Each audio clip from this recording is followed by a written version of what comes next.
Je suis assis dans mon jardin en ce moment, à regarder mon fils, Connor, porter une montre qui m'a coûté 2 mois de garde supplémentaire, d'innombrables heures de travail épuisant et, apparemment, 10 000 $ de l'argent de ma sœur. Elle vaut chaque centime. Mais laissez-moi revenir en arrière, car l'histoire de la façon dont un cadeau de remise de diplôme s'est transformé en une victoire devant le tribunal des petites créances a besoin d'un peu de contexte. Et croyez-moi, vous allez vouloir entendre ça. Je m'appelle Brian. J'ai 41 ans, je suis père célibataire et j'élève Connor seul depuis qu'il a 3 ans.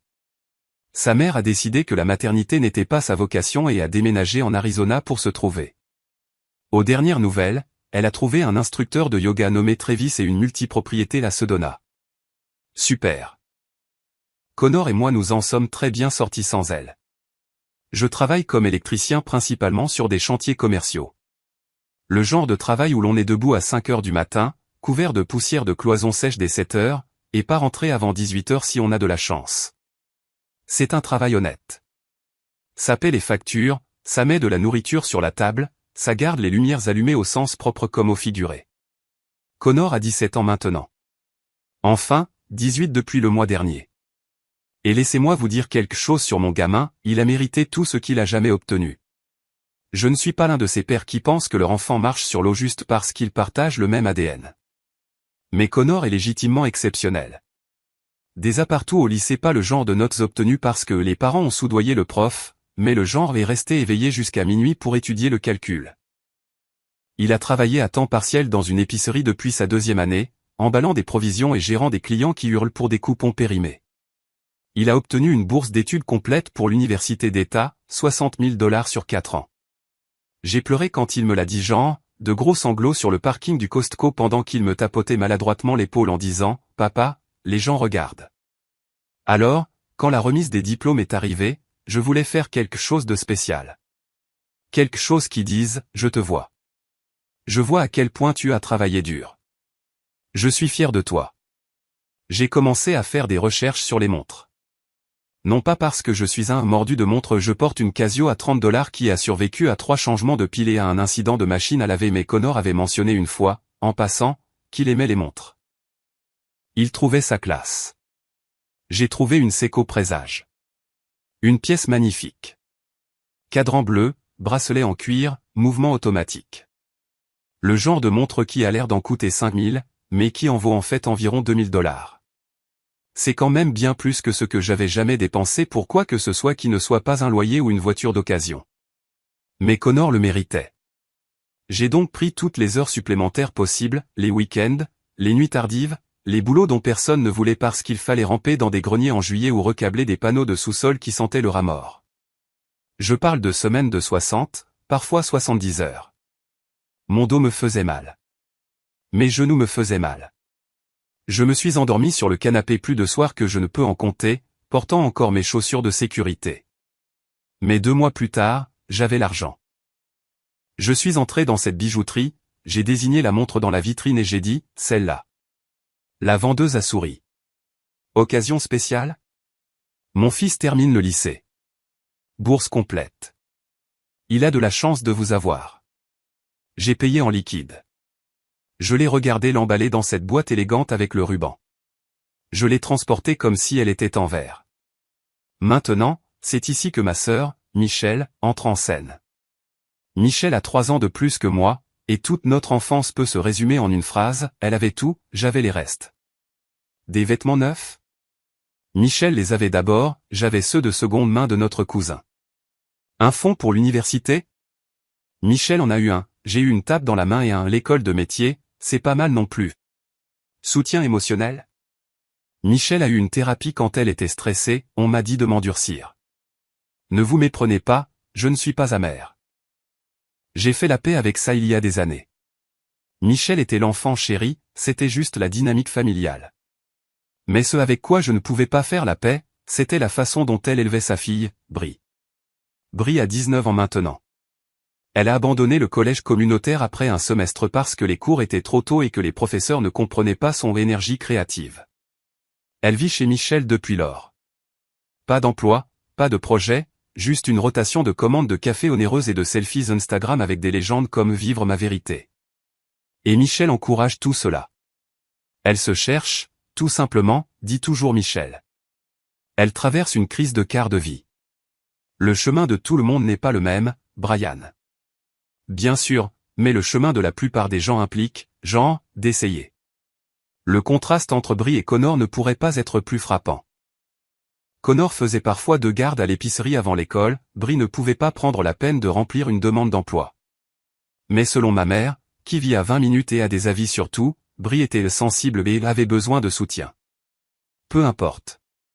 La fête de remise des diplômes de Connor devait être modeste, juste la famille et quelques-uns de ses amis proches. Nous nous sommes installés dans le jardin, table pliante, un barbecue, un de ces gâteaux d'épicerie rectangulaires avec félicitations Connor écrit en glaçage bleu. J'ai invité Michel et Brie parce que, bon, c'est la famille, et ma mère m'aurait culpabilisé jusqu'à la fin des temps si je ne l'avais pas fait. Michel est arrivé dans un tailleur pantalon en lin blanc comme si elle assistait à un brunch dans un yacht club. Brie portait des lunettes de soleil à l'intérieur et a immédiatement demandé si nous avions du lait d'avoine pour son café. Nous n'avions pas de lait d'avoine. C'est pas grave, a-t-elle soupiré, comme si j'avais personnellement offensé son système digestif. Je prendrai juste de l'eau. La fête se passait bien au début. Les amis de Connor étaient super drôles, polis, réellement reconnaissants pour la nourriture gratuite. Mon collègue Jake est venu avec son fils, qui s'entendait avec tout le monde. Maman était assise dans une chaise de jardin à critiquer ma technique pour retourner les burgers, mais sinon, elle ne dérangeait pas. Et puis est venu le moment des cadeaux. Connor les a ouverts un par un. Son meilleur ami Dylan lui a offert une cafetière pour son dortoir. Le fils de Jake lui a donné une carte cadeau Target. Maman lui a donné une carte avec $50 et un mot disant « Ne dépense pas tout au même endroit ». Puis je lui ai tendu la boîte. La boîte élégante. Celle avec le ruban. Les yeux de Connor se sont illuminés. « Papa, tu n'étais pas obligé. » « Ouvre-la, j'ai dit. » Il l'a fait. La pièce est devenue silencieuse, ce genre de silence spécifique où tout le monde est sincèrement impressionné. La montre reposait dans la boîte comme une petite œuvre d'art. Le cadran bleu captait la lumière du soleil, le bracelet en cuir sentait le neuf et le luxe. « Papa. » La voix de Connor a un peu tremblé. « C'est. Tu l'as mérité, j'ai dit. Entièrement. » Il l'a mise. Elle lui allait parfaitement. Il la fixait, tournant lentement son poignet, et je jure avoir vu ses yeux devenir un peu humides. « Merci, a-t-il dit doucement. Sérieusement, c'est la plus belle chose qu'on m'ait jamais donnée. Ma poitrine s'est serrée de la bonne façon, la façon où j'ai fait quelque chose de bien en tant que parent. Et c'est alors que la voix de Brie a coupé le moment comme des ongles sur un tableau noir. Attends, c'est une séco présage? Connor a levé les yeux. Ouais. Mon père me l'a offerte. Brie s'est levé de sa chaise, ses lunettes de soleil relevées sur sa tête, les yeux fixés sur la montre comme un faucon repérant une souris des champs. Elle s'est approchée lentement, délibérément. « Oh mon Dieu !» a-t-elle dit, tendant la main vers le poignet de Connor. « Laisse-moi voir ça. » Connor a retiré sa main par instinct. « C'est la mienne. »« Je sais. Je veux juste la regarder, » a dit Brie. Mais son ton avait ce côté hautain que j'avais entendu 1000 fois en grandissant avec Michel. Elle a attrapé son poignet avant qu'il ne puisse le retirer à nouveau. « Waouh !» a-t-elle soufflé en la retournant. « C'est, genre, une montre vraiment sympa. »« Merci » a dit Connor, mal à l'aise. « Mon père a économisé pour ça. »« C'est trop mignon » a dit Brie. Puis, sans prévenir, elle l'a détaché de son poignet. « A commencé Connor. » Brie a tenu la montre à la lumière, l'examinant comme si elle était bijoutière. « Tu sais, je cherchais justement une belle montre. J'ai cet événement qui arrive. »« Brie, » j'ai dit en m'avançant. « C'est le cadeau de Connor. » Elle m'a regardé, a souri, et puis je ne plaisante pas, l'a mise à son propre poignet. « Oh mon Dieu, elle me va super bien » a-t-elle dit, se tournant vers Michel. « Maman, regarde. » Michel a jeté un coup d'œil, a souri avec indulgence. « C'est vrai que c'est joli, chérie. » J'ai cligné des yeux. « Brie, enlève-la. » Je l'essaie juste. « Détends-toi » a-t-elle dit, admirant son poignet. Connor se tenait là, pétrifié, manifestement incertain de ce qu'il devait faire. Je me suis approché. Je suis sérieux. C'est le cadeau de remise des diplômes de Connor. Enlève-la. Le sourire de Brie s'est effacé. Elle a regardé Michel. Et Michel, ma sœur, que j'avais invitée chez moi, que j'avais nourrie et accueillie, m'a regardé et a dit, « Brian, ne sois pas impoli. » Elle ne fait que la regarder. Je l'ai fixée. Elle la porte. Ce n'est pas grave, a dit Michel en agitant la main d'un air dédaigneux. Connor n'est même pas si porté sur les montres. N'est-ce pas, Connor? La mâchoire de Connor s'est contractée. En fait, tu vois, a interrompu Brie, souriante. Ça ne le dérange pas. Et puis, je mérite quelque chose de beau. Je traverse beaucoup de choses ces derniers temps. J'ai senti ma tension monter en flèche. Tu le mérites? Connor a fini premier de sa classe avec une bourse complète. Qu'est-ce que tu as fait, toi? Le visage de Brie a rougi. Waouh, c'est vraiment méchant. Brian, a aboyé Michel. Excuse-toi. Pourquoi? Tu es en train de faire de la peine à Brie. Elle porte une montre à 2000 $ qui n'est pas à elle. Le jardin est devenu silencieusement mortel. Les yeux de Michel se sont agrandis. 2000 $? Oui, j'ai dit platement. J'ai fait des heures supplémentaires pendant 2 mois pour acheter ça. Brie a regardé la montre, puis m'a regardé. Et là je jure que je n'invente rien, elle a souri. Eh bien, a-t-elle dit lentement. Si elle coûte aussi cher, alors je la mérite définitivement plus que Connor. Pendant une seconde, j'ai cru avoir mal entendu. Pardon? Brie a levé le menton, défiante. Je veux dire, Connor va à l'université. Il sera occupé par ses cours, ses fêtes et tout ça. Il n'a pas besoin d'une montre de luxe. Mais moi, j'essaie de construire une image de marque personnelle. L'image est importante pour les influenceurs. Je l'ai fixée. Les influenceurs? Oui, a-t-elle dit, très sérieuse. Je travaille sur ma présence sur Instagram. Tu sais à quel point c'est difficile de se démarquer dans un marché saturé? Tu as 300 abonnés, a dit Connor doucement. Dont 200 sont des bots. Brie s'est retournée brusquement. Ce ne sont pas des bots. Brie, j'ai dit en me forçant à rester calme. Rends sa montre à Connor, tout de suite. Elle a croisé les bras, la montre toujours à son poignet brillant sous le soleil de l'après-midi. Tu es vraiment égoïste en ce moment, oncle Brian. Je me suis arrêté, j'ai pris une inspiration et j'ai regardé Michel. Tu ne vas rien dire? Michel a soupiré, comme si c'était moi qui n'étais pas raisonnable. Brian, honnêtement, tu en fais toute une histoire. Connor est un gamin intelligent.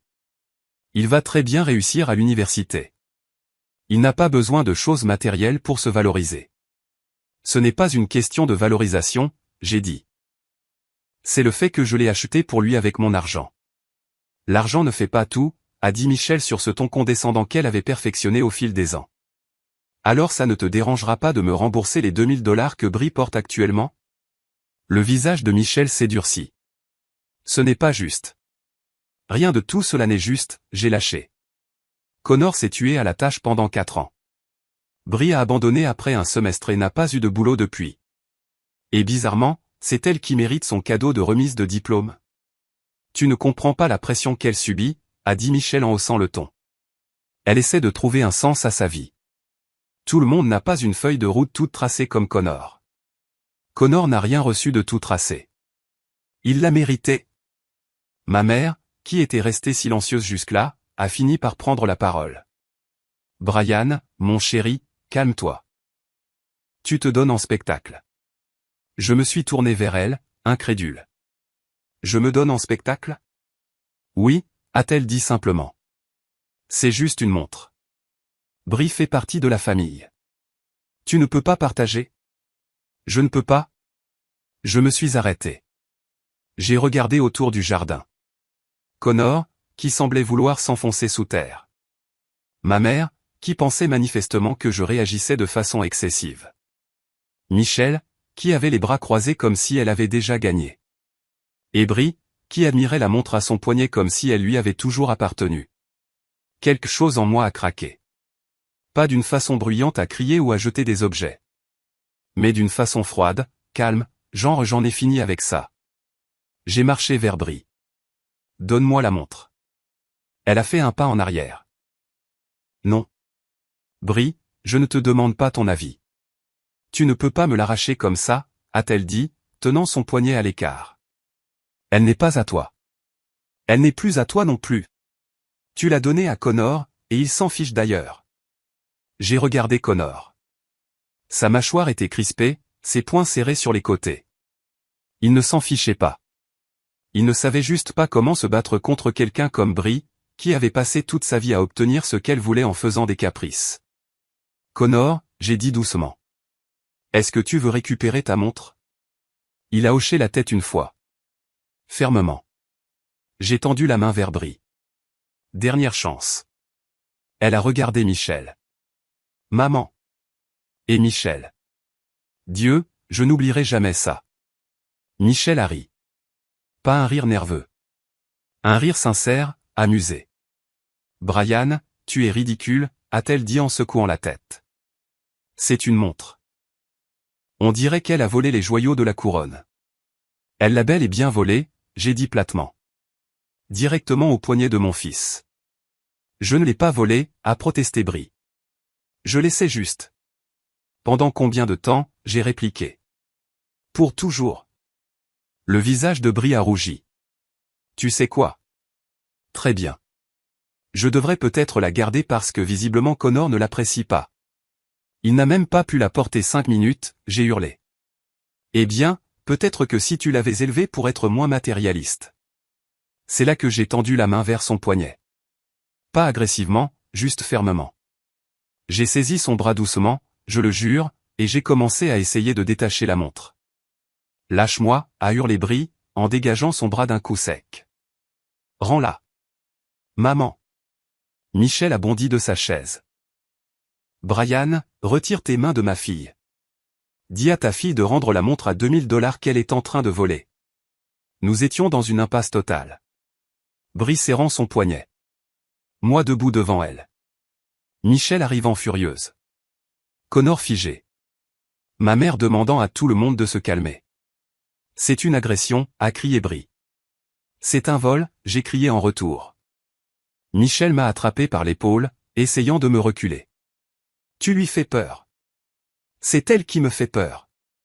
Elle vient de voler le cadeau de remise de diplôme de mon fils. C'est une montre, Brian. Une montre stupide et trop chère. Alors elle n'aura pas de mal à la rendre? Brie a essayé de me contourner, portant toujours la montre. J'ai bloqué son chemin. Elle a essayé de passer de l'autre côté. J'ai bloqué ça aussi. Tu te comportes comme un psychopathe, a-t-elle hurlé. Tu te comportes comme une voleuse. Et c'est là que Michel l'a fait. Elle a passé sa main devant moi, a saisi le poignet de Brie, d'un mouvement rapide, a détaché la montre. Pendant une fraction de seconde, j'ai cru qu'elle allait me la donner que peut-être, enfin, le bon sens l'avait emporté. Au lieu de cela, elle l'a brandi en l'air comme un trophée et a crié, s'il ne peut pas partager, alors personne ne l'aura. Et elle l'a jeté directement dans la piscine. La montre a volé dans les airs selon un arc parfait, le cadran bleu captant la lumière du soleil une dernière fois avant de frapper l'eau avec un bruit d'éclaboussure qui a résonné dans tout le jardin comme un coup de feu. Tout le monde s'est figé. Connor est resté bouche bée. Ma mère a eu le souffle coupé. Les yeux de Brie se sont agrandis. Michel se tenait là, la poitrine haletante, l'air à moitié triomphant et à moitié terrifié par ce qu'elle venait de faire. J'ai fixé la piscine. Les ondulations se propageant à la surface. L'endroit où 2 mois de garde supplémentaires venaient de disparaître sous l'eau chlorée. Voilà, a dit Michel, respirant difficilement. Problème résolu. Maintenant, plus personne n'a à se battre pour ça. Je me suis tourné vers elle lentement. Tu viens de jeter une montre à $2000 dans une piscine parce que tu ne voulais pas partager, a-t-elle répliqué. Ce n'était pas à moi de partager. C'était à Connor. Et maintenant elle est foutue, donc tout le monde perd. Elle a croisé les bras. Peut-être que la prochaine fois, tu penseras à être plus généreux avec la famille. Je ne pouvais pas parler. Littéralement incapable de former des mots. Connor a marché jusqu'au bord de la piscine et a fixé l'eau. J'ai vu ses mains trembler. Est-ce qu'on peut la repêcher, a-t-il demandé doucement. Dégâts des eaux, j'ai dit, la voix creuse. Même si on la sort tout de suite, c'est fini. Le mouvement, les mécanismes internes. Tout est complètement ruiné. Peut-être que si on la sèche Connor. J'ai posé ma main sur son épaule. C'est fini. Il a hoché la tête une fois, puis s'est tourné et est rentré dans la maison sans un mot de plus. Le jardin était plongé dans un silence de mort, seul le ronronnement du filtre de la piscine se faisait entendre. Ma mère a fini par parler. Eh bien, c'était malheureux. Malheureux, j'ai répété. Elle ne voulait pas, elle a jeté une montre à 2000 $ dans une piscine, maman. Exprès, en hurlant. C'est assez intentionnel. Elle était sous le coup de l'émotion. Elle avait tort. Michel a ricané. Oh, s'il te plaît. On dirait que j'ai assassiné quelqu'un. C'est une montre, Brian. Tu peux en acheter une autre. Je l'ai regardée. Je l'ai vraiment regardée. Cette personne avec qui j'avais grandi, que j'avais défendue 100 fois quand les gens disaient qu'elle était gâtée, pour qui j'avais trouvé des excuses parce que c'est juste comme ça qu'elle est. Sors d'ici, j'ai dit doucement. Quoi? Sors de chez moi. Le visage de Michel est devenu rouge. Tu nous mets à la porte pour une montre? Parce que ta fille a essayé de voler le cadeau de remise de diplôme de mon fils? Tu l'as défendu, et ensuite tu l'as détruit plutôt que d'admettre que tu avais tort. Je l'ai détruit pour que tu arrêtes de faire ton imbécile. Détruire la propriété de quelqu'un pour lui donner une leçon est littéralement illégal, Michel. Oh, on y va avec le discours juridique, a-t-elle persiflé. Quoi, tu vas me poursuivre? Ta propre sœur? Je n'ai pas répondu, je l'ai juste fixé. Elle a ri. Tu ne le feras pas, parce que tu n'es que du vent, Brian. Tu l'as toujours été. Bri lui a tiré le bras. Maman, partons. C'est ennuyeux de toute façon. Ouais, a dit Michel, saisissant son sac à main. On s'en va. Viens, Bri. Elles se sont dirigées vers le portail latéral. Michel s'est arrêté et s'est retourné. Tu sais quel est ton problème, Brian? Tu es tellement obsédé par l'idée d'être le bon père que tu ne vois pas que Connor s'en sortira très bien. Il n'a pas besoin d'une montre de luxe. Il n'a pas besoin que tu ramènes tout à l'argent et aux récompenses.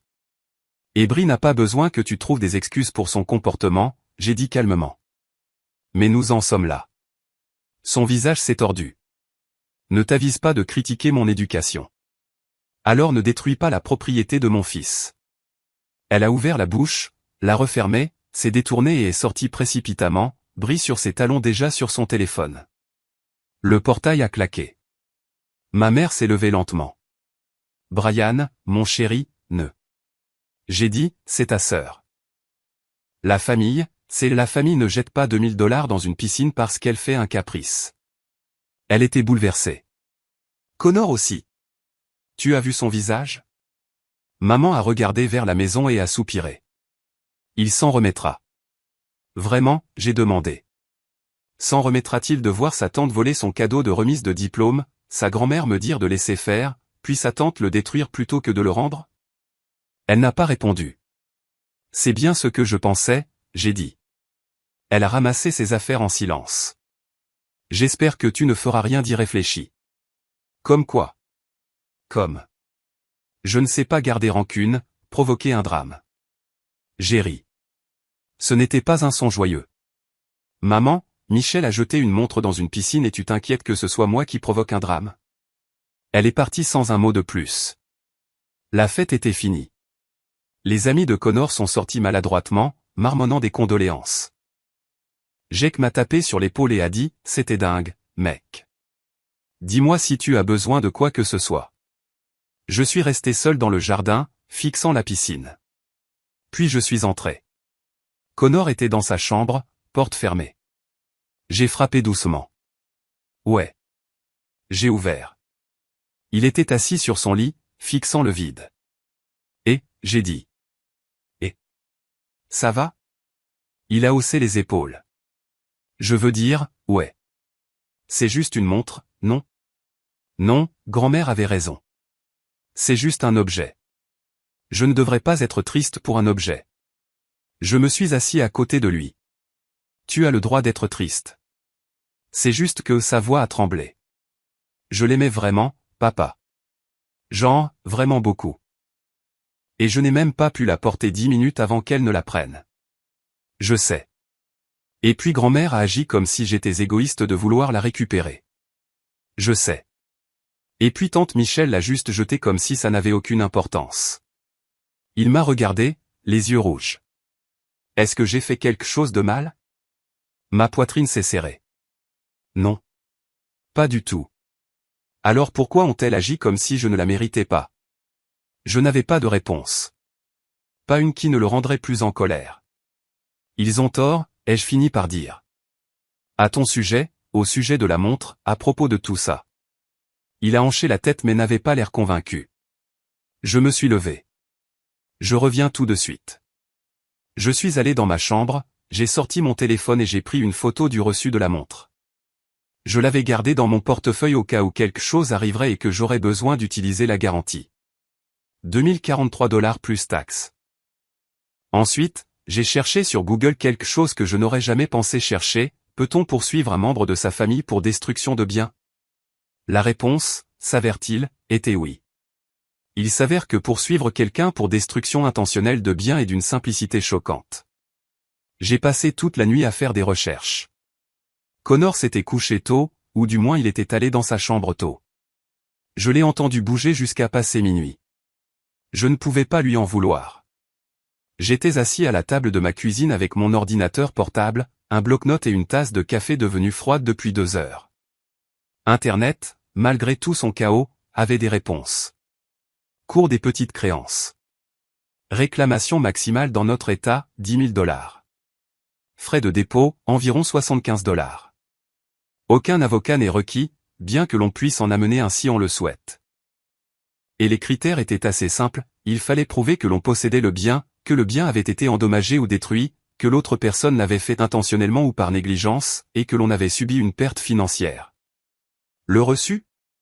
Fait. Preuve vidéo? Eh bien, en quelque sorte. J'ai envoyé un SMS à Jack à 1 h du matin. Est-ce que ta caméra de sécurité a capté une partie de l'arrière-cour? Il a répondu à 1 h 03 du matin. Mec, ouais. Tu veux les images? S'il te plaît. Je les envoie maintenant. D'ailleurs, ta sœur est désaxée. Ne m'en parle pas. La vidéo est arrivée 20 minutes plus tard. La caméra de sécurité de Jack couvrait son allée, mais l'angle captait de justesse le coin de mon jardin. On ne pouvait pas entendre ce que les gens disaient, mais on voyait absolument Michel saisir la montre et la projeter dans la piscine. Clair comme de l'eau de roche, aucune ambiguïté. J'ai enregistré 3 copies, une sur mon ordinateur, une sur une clé USB et une téléchargée sur le cloud. Ensuite, j'ai continué à creuser. Il s'avère que la destruction intentionnelle de biens devant un mineur, surtout quand ce mineur est le destinataire prévu, peut être argumentée comme causant une détresse émotionnelle. Et si je pouvais prouver une détresse émotionnelle pour Connor, cela représentait des dommages-intérêts supplémentaires.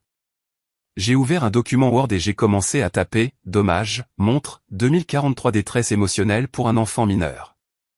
La partie sur la détresse émotionnelle semblait fragile. Je n'essayais pas de profiter de la situation, je voulais juste que Michel fasse face à de réelles conséquences pour une fois dans sa vie de privilégié. Mais le visage de Connor n'arrêtait pas de revenir dans mon esprit. La façon dont il avait regardé cette montre. La façon dont ses mains avaient tremblé au bord de la piscine. La façon dont il avait demandé s'il avait fait quelque chose de mal. Oui, la détresse émotionnelle semblait justifiée. J'ai ajouté, 1000 $ pour conseil à impact émotionnel. À 3 heures du matin, j'avais un plan. À 6 heures du matin, j'ai rédigé les documents pour les petites créances. À 8 heures du matin, j'étais au tribunal. La greffière était une femme d'une 50aine d'années avec des lunettes de lecture sur une chaîne et l'énergie de quelqu'un qui avait vu toutes les nuances de drames familiaux. Dépôt d'une plainte, a-t-elle demandé, levant à peine les yeux. Oui. Elle m'a glissé un formulaire. Remplissez ceci. Les frais de dépôt sont de 80 $. Une date d'audience sera fixée dans les 30 jours. Je les remplis soigneusement. Demandeur, Brian Castellano. Défenderesse, Michel Castellano. Montant réclamé, 3118 $. Motif, destruction intentionnelle de propriété personnelle. Elle l'a tamponné et m'en a remis une copie. Vous serez informé de la date d'audience par courrier. La défenderesse recevra la signification dans les 10 jours ouvrables. Signifié. Quelqu'un lui remettra les documents. L'informera officiellement qu'elle est poursuivie. Compris. Elle m'a regardé par-dessus ses lunettes. Dispute familiale? Comment avez-vous deviné? C'est toujours la famille. Elle m'a tendu une brochure. Les services de médiation aident parfois. Je l'ai remercié et je suis parti. En retournant à mon camion, je me sentais bizarre. Pas vraiment bien, mais pas coupable non plus. Juste déterminé. Michel allait apprendre quelque chose qu'elle aurait dû apprendre il y a 30 ans, les actes ont des conséquences. Je ne l'ai pas dit à Connor tout de suite.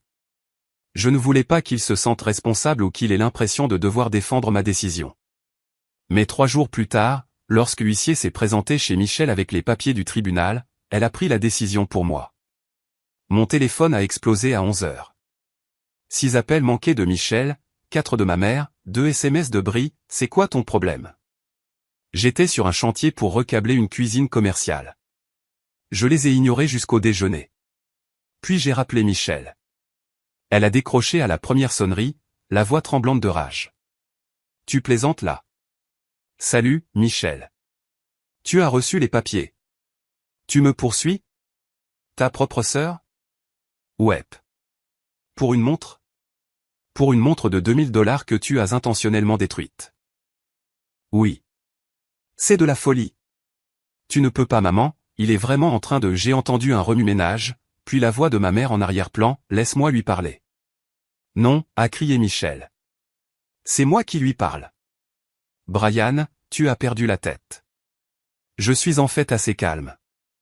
J'aurais pu simplement t'acheter une autre montre. Tu aurais pu, mais tu ne l'as pas fait. Au lieu de cela, tu l'as jeté dans une piscine et tu m'as dit que je le méritais. Ce n'est pas j'y étais bouleversé. Connor aussi. Connor va bien. C'est un gamin. Il s'en remettra. Il a pleuré jusqu'à s'endormir, Michel. Silence. Puis, ce n'est pas ma faute. J'ai ri. Je n'ai pas pu m'en empêcher. Tu as littéralement jeté son cadeau de remise des diplômes dans une piscine parce que tu étais égoïste. J'étais égoïste en ne laissant pas Brie le voler? Elle ne volait pas. Elle voulait juste l'essayer. Pendant combien de temps? 1 an? 2? La voix de Michel est devenue perçante. Tu sais quoi? Très bien. Poursuis-moi. On se verra au tribunal et je m'assurerai que tout le monde sache quel genre de personne tu es vraiment. Je t'en prie, ai-je dit. J'aimerais beaucoup que tout le monde connaisse toute l'histoire. Elle a raccroché. 2 minutes plus tard, ma mère a appelé. Brian, qu'est-ce que tu fais? Je demande à Michel de rendre des comptes. Pourquoi? Un accident? Ce n'était pas un accident. Elle a crié et personne ne l'aura et l'a jeté. C'est une destruction préméditée. Tu es en train de déchirer cette famille. Michel l'a déchirée quand elle a décidé que le caprice de Brie était plus important que la réussite de Connor. Ce n'est pas juste. Rien de tout cela n'est juste, maman. C'est bien là le problème. Elle a soupiré un long soupir dramatique, façon martyr. Si tu vas jusqu'au bout, je ne sais pas si je peux te soutenir. Je ne te demande pas de le faire. Brian, maman, je dois y aller. Je suis sur le chantier. J'ai raccroché. Ce soir-là, je l'ai dit à Connor.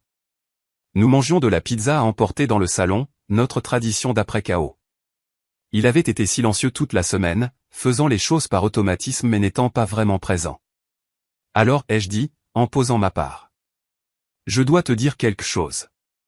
Il a levé les yeux. Tu sors avec quelqu'un. Quoi? Non. Pourquoi tu as cette tête de j'ai une nouvelle. La dernière fois que tu as fait cette tête, tu m'as dit qu'on allait avoir un chien, ce qu'on n'a pas eu. C'était parce que tu es allergique. Je suis toujours amer à ce sujet. J'ai souri malgré moi. J'ai déposé une plainte contre tante Michel. Les yeux de Connor se sont agrandis. Attends, sérieusement? Sérieusement. Pour la montre. Il m'a fixé. Papa. C'est un peu fou. Ah bon? Je veux dire. Il a posé sa pizza. Ouais. C'est la famille. Toi aussi. Cela l'a arrêté. Elle a détruit quelque chose que j'ai mis 2 mois à t'offrir, j'ai continué. Le jour de ta remise des diplômes, devant tout le monde, et ensuite elle a essayé de te faire culpabiliser. Je sais, mais rien. Tu méritais cette montre. Tu l'as gagnée. Et elle te l'a enlevée parce qu'elle pensait que les sentiments de Brie comptaient plus que les tiens. Connor a regardé ses mains. Et si ça empire les choses? Les choses ont déjà empiré. Et si grand-mère arrête de nous parler? Alors elle arrête de nous parler. Il est resté silencieux un long moment. Puis, tu réclames combien? 3000, environ. Assez pour couvrir la montre, les frais de justice et les autres dommages. Comme quoi? J'ai hésité. La détresse émotionnelle pour toi. Ses sourcils se sont levés. Pour moi. Connor, tu n'as pas mangé pendant 2 jours après la fête. Tu as à peine parlé. Je t'ai entendu pleurer. Son visage a rougi. Papa. Je n'essaie pas de t'embarrasser. J'essaie de m'assurer que Michel comprenne que ce qu'elle a fait a eu de réelles conséquences pas seulement financières, mais émotionnelles. Il a hoché la tête lentement, grignotant le trottoir de sa pizza. Tu penses vraiment qu'on va gagner? J'ai le reçu. J'ai les images vidéo. J'ai des témoins. Oui, je pense qu'on va gagner. Et après? Ensuite, elle paie. Et peut-être qu'elle apprendra quelque chose. Connor a ricané. Tante Michel apprendre quelque chose? C'est ça, ouais. Et, un père a bien le droit de rêver. Il a souri. Juste un peu. Le premier vrai sourire que je voyais depuis des jours. La date d'audience a été fixée dans 6 semaines. Entre-temps, Michel a pratiqué la politique de la terre brûlée. Elle a posté publiquement sur Facebook pour que tous ses quelques 600 amis voient, quand votre propre frère vous poursuit pour un malentendu, la famille ne veut plus rien dire. Blessé au-delà des mots. Les commentaires étaient prévisibles. Oh mon Dieu, je suis tellement désolé. La famille devrait pardonner. Je prie pour toi. Je n'ai pas répondu. Je n'ai pas commenté. Je n'ai pas réagi. Mais Jake l'a fait. Jake, que Dieu le bénisse, a commenté, malentendu. Tu as jeté une montre de $2000 dans une piscine devant une caméra.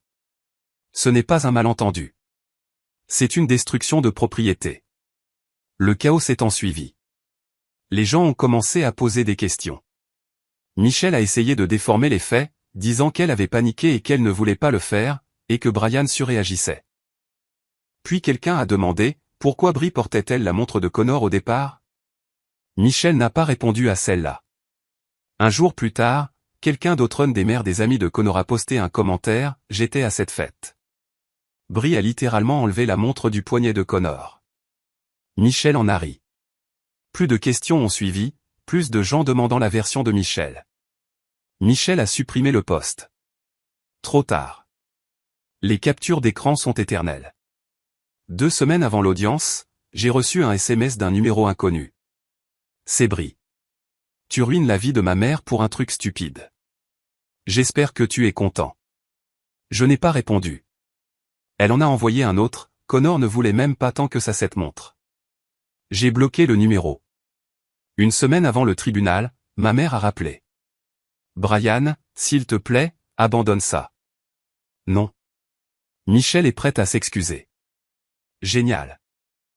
Elle pourra s'excuser au tribunal. Elle te remboursera la montre. Alors elle pourra me rembourser via le jugement du tribunal. Pourquoi es-tu si têtu? Pourquoi Michel se croit-elle tout permis? Maman a gardé le silence. Puis d'une voix plus douce, que veux-tu que je dise? Rien. Je n'ai pas besoin que tu dises quoi que ce soit. J'ai besoin que tu arrêtes de la défendre. C'est ma fille. Et je suis ton fils, et Connor est ton petit-fils, mais tu ne l'as pas défendu. Joël s'est arrêté. Ce n'est pas juste. C'est vrai. Elle a raccroché. La nuit avant le tribunal, je n'ai pas pu dormir. Je repassais tout en revue, le reçu, la vidéo, mes notes et la déclaration écrite de Connor. Il avait insisté pour en écrire une, même si je lui avais dit qu'il n'était pas obligé. Mon père a travaillé très dur pour m'acheter cette montre. Elle comptait beaucoup pour moi. Quand tante Michel l'a jetée, j'ai eu l'impression que ma réussite n'avait pas d'importance. Je veux juste que les gens sachent que ce qu'elle a fait était mal. Simple, honnête, dévastateur. À 2 heures du matin, Connor a frappé à ma porte. « Tu ne dors pas ?» a-t-il demandé.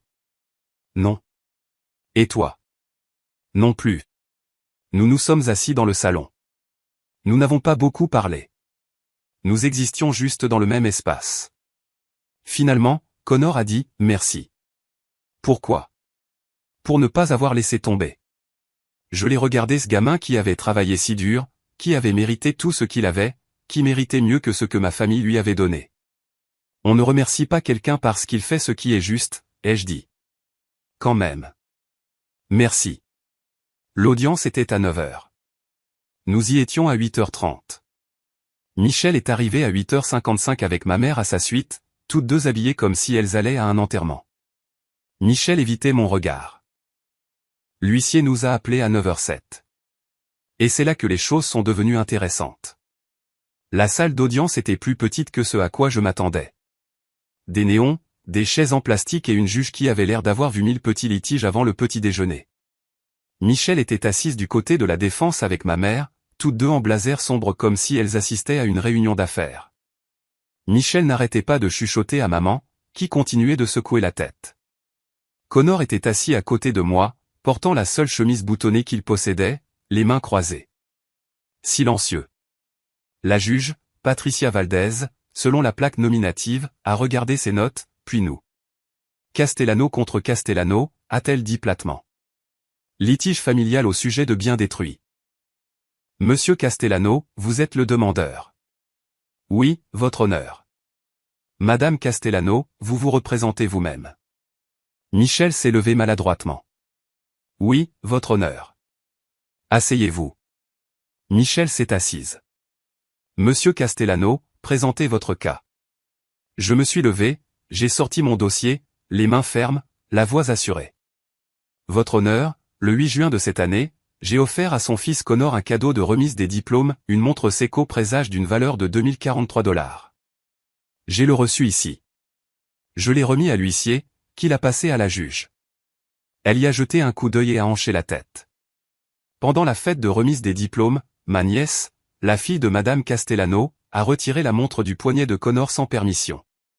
Quand je lui ai demandé de la rendre, Madame Castellano est intervenue. Plutôt que de calmer la situation, elle a retiré la montre et l'a jetée dans ma piscine, la détruisant complètement. La juge Valdez a levé les yeux. Elle a jeté une montre de 2000 $ dans une piscine? Oui, votre honneur. Exprès? Elle a crié, et je cite, « S'il ne peut pas partager, alors personne ne l'aura », et l'a jetée. J'ai une preuve vidéo. Les sourcils de la juge se sont levés. Vous avez une vidéo? J'ai remis la clé USB. Image d'une caméra de sécurité d'un voisin. Montre l'intégralité de l'incident. L'huissier a installé un ordinateur portable. La salle d'audience est devenue silencieuse pendant que la vidéo défilait. On pouvait voir Michel attraper la montre, voir son bras partir en arrière, voir le jet, voir l'éclaboussure. Même sans le son, c'était accablant. La juge a mis sur pause et a regardé Michel. Madame Castellano. Michel s'est levé, la voix tremblante. Votre honneur, je. C'était sous le coup de l'émotion. Mon frère se montrait agressif envers ma fille. Je n'étais pas agressif, ai-je dit. Tu as attrapé son poignet. Après qu'elle ait volé une montre de 2000 $ du bras de mon fils. La juge a levé la main. Monsieur Castellano, laissez-la parler. Michel a pris une inspiration. Ma fille voulait juste essayer la montre. Mon frère a surréagi. J'ai paniqué. Je ne voulais pas la jeter. J'ai juste réagi. Vous avez crié et personne ne l'aura avant de la jeter, a dit la juge, en regardant ses notes. Cela suggère une intention. J'étais émotive. Assez émotive pour détruire un bien qui ne vous appartenait pas. Le visage de Michel a rougi. C'est la famille. Nous aurions dû pouvoir régler ça sans avocat et sans tribunaux. Avez-vous proposé de remplacer la montre? Silence. Madame Castellano? J'allais le faire, mais vous ne l'avez pas fait. Il m'a poursuivi avant que j'en ai l'occasion. Vous avez eu 6 semaines entre l'incident et le dépôt de la plainte. Vous êtes-vous excusé? Encore le silence. L'avez-vous contacté d'une quelconque manière? Michel a regardé ma mère, qui a détourné les yeux. J'ai posté sur Facebook. Vous avez posté sur Facebook, a répété la juge. Mais vous n'avez pas contacté votre frère directement pour proposer une restitution? Il n'aurait pas écouté. Avez-vous essayé? Michel serra 16, défaite. La juge Valdez m'a regardé. Monsieur Castellano, vous réclamez 2043 supplémentaires? À la détresse émotionnelle de mon fils, et aux frais de justice. Détresse émotionnelle. J'ai remis la déclaration de Connor. Il a écrit ceci lui-même, votre honneur. Elle l'a lu. Son expression s'est légèrement adoucie. Puis elle a regardé Connor. Jeune homme, pouvez-vous vous lever? Connor s'est levé, nerveux. Votre tante vous a-t-elle présenté des excuses? Non, madame. Quelqu'un dans votre famille s'est-il excusé? Non, madame. Comment cet incident vous a-t-il fait vous sentir? La voix de Connor était basse mais assurée. Comme si je n'avais pas d'importance. Comme si ce pourquoi j'avais travaillé n'avait pas d'importance. La juge a hoché la tête. Asseyez-vous. Elle a regardé Michel. Madame Castellano, je tranche en faveur du demandeur. Vous devez 2043 de frais de justice. De plus, j'accorde $1200 pour détresse émotionnelle à l'enfant mineur. La bouche de Michel s'est ouverte de stupeur. $1200? Il a 17 ans. Vous avez détruit son cadeau de remise des diplômes devant une salle pleine de monde. Ce n'est pas seulement un dommage matériel, c'est une humiliation. Votre honneur, je n'ai pas les moyens, vous auriez dû y réfléchir avant de jeter une montre dans une piscine.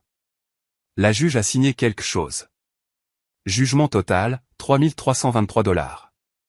Plan de paiement disponible si nécessaire, mais le montant total est dû dans les 90 jours. Michel avait l'air d'être sur le point de pleurer. Ma mère a posé une main sur son bras. De plus, a continué la juge, je vous ordonne de suivre un cours de gestion de la colère. 8 semaines. Preuve de réussite exigée. Gestion de la colère? Vous avez détruit le bien de quelqu'un dans un accès de rage, Madame Castellano. C'est typiquement du ressort de la gestion de la colère. Le marteau est tombé. L'audience est levée. À l'extérieur du tribunal, Michel sanglotait. Maman l'entourait de son bras, me lançant des regards noirs comme si j'avais personnellement mis le feu à leur voiture.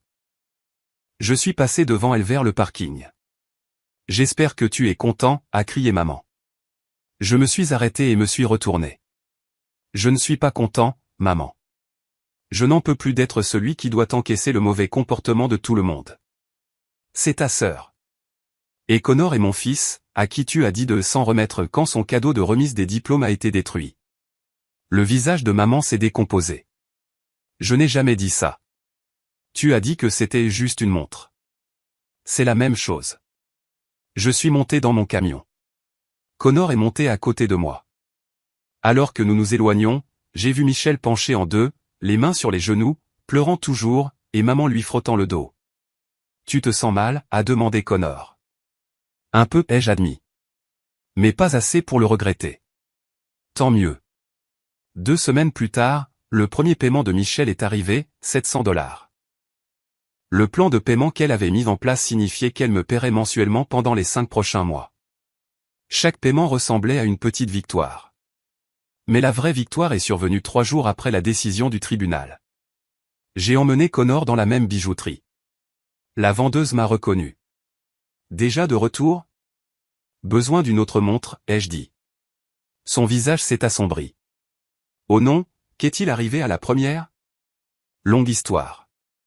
Cette fois, j'ai besoin de quelque chose d'un peu plus robuste. Elle a souri. J'ai exactement ce qu'il vous faut. Elle a sorti une montre de plongée Seiko Prospex. Cadran noir, boîtier en acier, étanche jusqu'à 200 m. Si quelqu'un jette celle-là dans une piscine, a-t-elle dit, elle n'aura rien. J'ai ri. Parfait. Elle coûtait $2500, plus que la première. Mais quand Connor l'a passé à son poignet, l'expression de son visage valait chaque centime. Papa, tu n'étais pas obligé. Si, je l'étais. Il la fixait, tournant son poignet à la lumière. Elle est parfaite. Toi aussi. Il a levé les yeux au ciel mais a souri. Michel a envoyé un dernier SMS après le deuxième paiement, j'espère que ça valait le coup de détruire notre famille. J'ai répondu, je n'ai rien détruit. J'ai juste arrêté de prétendre que ce n'était pas déjà brisé. Elle n'a pas répondu. Connor est à l'université maintenant. Une université d'État, bourse complète, il s'épanouit. Il appelle 2 fois par semaine, envoie des photos du campus, se plaint de son colocataire qui ronfle, et sur chaque photo, il porte la montre. Pas parce qu'elle est chère, pas parce qu'elle prouve quoi que ce soit, mais parce qu'elle lui rappelle qu'il a de l'importance. Ce pourquoi il travaille a de l'importance. Et personne, que ce soit la famille ou quelqu'un d'autre, n'a le droit de lui enlever ça. Michel a terminé ses paiements le mois dernier. 5 mois de rappel à $700 que les actes ont des conséquences. Ma mère ne me parle toujours pas. Michel m'a bloqué partout. Brie, d'après ce que j'ai entendu, a finalement trouvé un emploi à temps partiel dans un café. Apparemment, la réalité l'a rattrapé quand sa mère n'a plus pu financer son style de vie d'influenceuse. Et moi? Je vais bien. Mieux que bien. Parce que pour la première fois de ma vie, je n'ai pas laissé quelqu'un m'écraser juste parce qu'on partageait le même ADN. Je me suis tenu debout. Je me suis battu. J'ai gagné. Et mon fils a appris quelque chose de plus précieux que n'importe quelle montre, ta valeur n'est pas négociable.